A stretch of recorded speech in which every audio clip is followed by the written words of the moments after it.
सुप्रभात मंडळी. मी निलिमा पटवर्धन आणि सध्या आपलं पु ल देशपांडे या महाराष्ट्राच्या लाडक्या व्यक्तिमत्वाचं पुस्तक अपूर्वाई याचं अभिवाचन चालू आहे.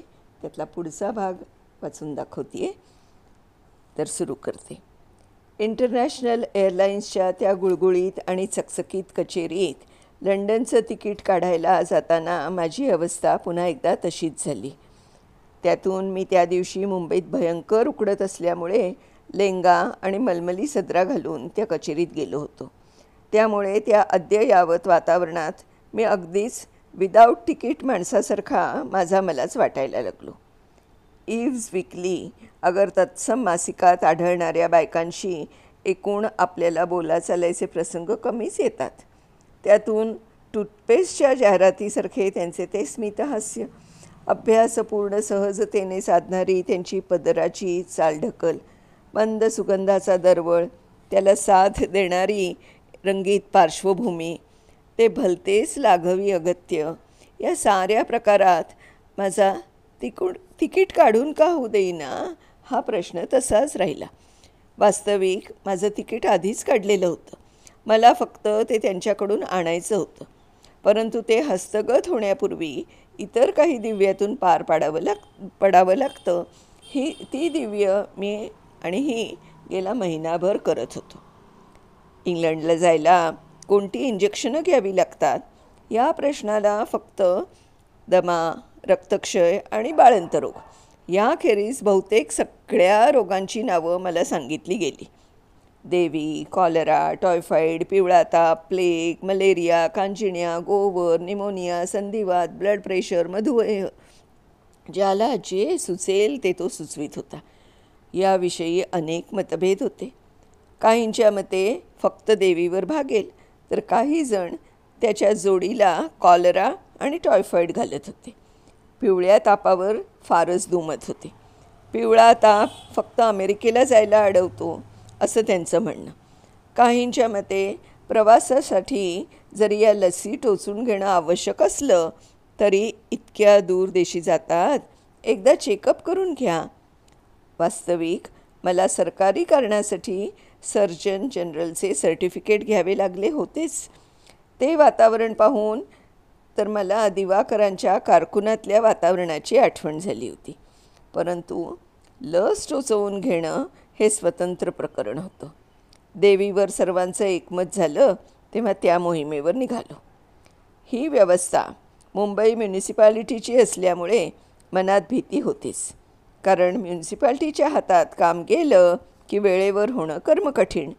मग ती म्युनिसिपालिटी मुंबईची असो की व्हेनेझुएलाची असो. पण देवीच्या बाबतीत मात्र धक्काच बसला. त्या कचेरीत टोचून घ्यायला आलेल्या माणसांबद्दल प्रेम आढळलं. हा म्हणता त्यांनी टीका काढल्या. वास्तविक इंजेक्शन या गोष्टीचं मला उगाचच भय आहे. त्या मनाने कुटुंब आमचं बरंच धीट. अगदी गोंदून घेतल्याच्या हौसेनं तिनं कॉलरेच्या आणि देवीच्या सुया टोचून घेतल्या होत्या. शेवटी 72 रोगांपैकी 70 वजा झाले आणि फक्त देवी आणि कॉलरा या 2 ज्वरांवर आमची सुटका झाली. हाफकिन इन्स्टिट्यूटमध्ये फक्त कुत्रा चावला तरच जावं लागतं अशी एक माझी समजूत होती. सुदैवानं अजून मला कुठल्याही कुत्र्यानं तोंड लावलं नाही. माझ्या आयुष्यात अनेक कुत्री आली आणि गेली, पण एकानंही तोंड अगर पाय वर करून माझ्याकडे वाट वाकडी केली नाही. त्यामुळे हाफकिनमधलं पाऊल ठेवताना मी 10 वेळा मला कुत्र्याचं इंजेक्शन नको आहे, कॉलरेचं हवं आहे हे प्रत्येक शिपायाला बजावीत कॉलऱ्यापर्यंत जाऊन पोहोचलो. तिथे सुमारे 100 माणसांची बारी लागली होती. त्यात काही पिवळ्या तापाचे लोक मला आढळले. पुन्हा मी बुचकळ्यात पडलो. पण आफ्रिकेला आणि अमेरिकेला जायला पिवळा ताप टोचायला लागतो. इंग्रज पिवळ्या तापाला धूप घालत नाहीत हे मला तिथं कळलं. रांग मात्र दोन्ही रोगांची एकच होती. मला मनातून उगीचच आपण कुत्र्याच्या रांगेत नाही ना असं वाटत होतं. परंतु कुत्र्याची इंजेक्शनं पोटात देतात असं मी ऐकलं होतं. वास्तविक प्रत्येक गिळलेली गोष्ट पोटातच जात असताना सुई खुपसून पोटात औषध का घालतात पण हा प्रश्न माझा नव्हता. मी फक्त कॉलरा कॉलरा म्हणत उभा होतो, कारण त्या संमिश्र रांगेत गफलतीनं मला कॉलरा टोचण्याऐवजी पिवळा ताप टोचला असता तर मला इंग्लंडला जाण्याऐवजी आफ्रिकेला जावं लागलं असतं. शेवटी सुमारे 1 तासाने पुढल्या माणसाची पाळी आली. त्यांनी मला सांगितलं की आता पुढचा नंबर तुमचा आहे. मग अस्तन्या सारवायला त्यांनी सुरुवात केली. माझा अर्धा बुशर्ट असल्यामुळे अस्तन्या सारण्याचा प्रश्नच नव्हता. तो गृहस्थ कॉलऱ्यातला आहे की पिवळ्या तापातला आहे याची मी खात्री करून घेतली. त्याचा आफ्रिकेला व्यापार होता आणि 5 वर्षानंतर वर्षभर तो देशमध्ये वापस राहून परत टांगानिकामध्ये बिझनेस करण्यासाठी बायडीला फर्स्ट टाईमला घेऊन चालला होता. बायडीच्या हातात जुळी मुलं होती. 5 वर्षानंतरचं देशमधलं 1 वर्ष त्यांनी चांगलंच सत्कारणी लावलं होतं. त्या तान्ह्या अर्भकांना टोचताना पाहून मला कळवळा आला. तेवढ्यात मी त्या डॉक्टरच्या बाजूला उभ्या असलेल्या परिचारिकेच्या टेबलावर निरनिराळ्या लशी आणि सुया आहेत की नाही याची खात्री करून घेतली. पुढल्या माणसाचे टोचून झाले.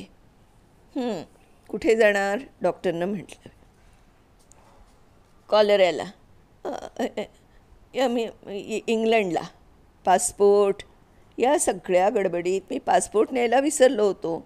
टोचून घ्यायला जाताना पासपोर्ट लागतो हे मला कोणीही सांगितलं नव्हतं. 1 तास बारीत उभं राहण्याची तपश्चर्या फुकट गेली होती.